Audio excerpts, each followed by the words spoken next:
Crimlisk, and this is another short video on playing some of the songs in my book, A Beginner's Guide to Playing Chord Melody on the ukulele. It's completely free, you can download it, and I'll give you details of that at the end.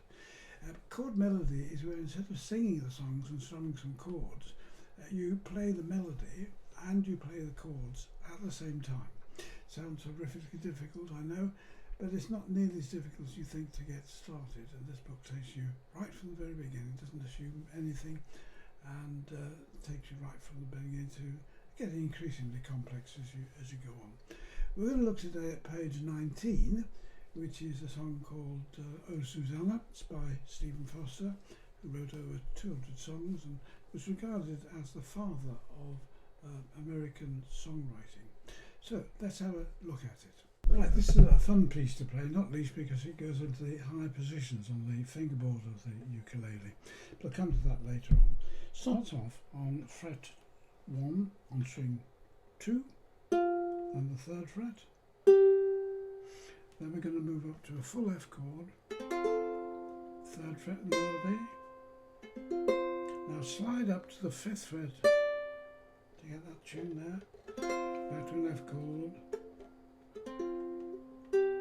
F chord, F, a C chord, an F chord, 3rd fret again slide up,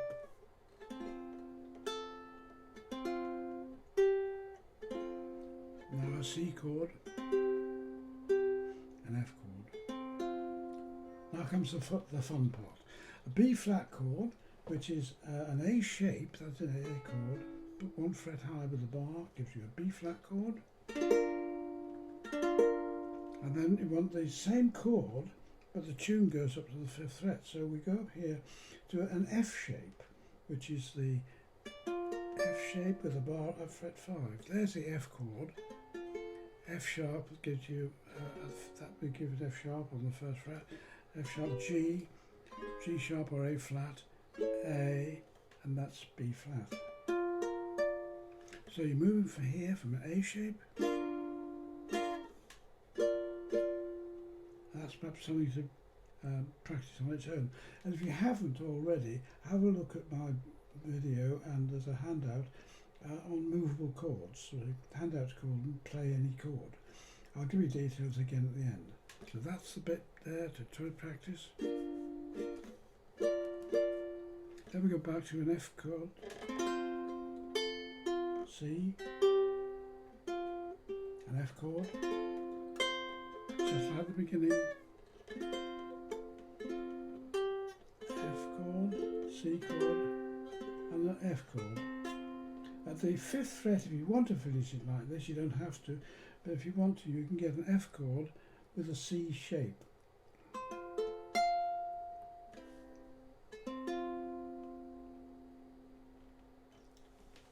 Now let's hear the whole thing through.